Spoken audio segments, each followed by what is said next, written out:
ফ্রিজে মাছ ছিল, ভাঙর মাছ বার করে নিচ্ছি, কারণ মার বাজার থেকে আসতে আজ প্রচুর দেরি হয়ে গেছে, 11টা বেজে গেছে। পরে আমি মাছের ঝোল করার জন্য ফুলকপি, আলু, পেঁয়াজ, ধনেপাতা কেটে নিচ্ছি।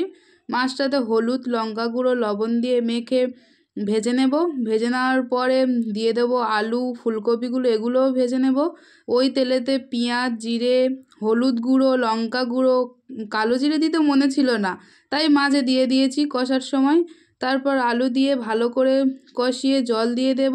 চলো, ফুটে ওঠার আগে তোমাদের একটা কথা বলি, এটা কিন্তু নতুন বছরের ভিডিও নয়, এটা ছিল ডিসেম্বরের 31 তারিখে। এর পরের দিনে নতুন বছর ছিল, মানে আগের দিন ভিডিও করা, পরের দিনই আমি ছাড়ছি। তাই সবাইকে হ্যাপি নিউ ইয়ার, নতুন বছর সবার ভালো কাটুক। তারপর ফুটে উঠলে মাছ, ফুলকপি দিয়ে দেবো। খানিকক্ষণ পরে যখন ঝোলটা একটু হয়ে আসবে, তখন লবণ দিয়ে ধনেপাতা কুচি দিয়ে নামিয়ে দেবো।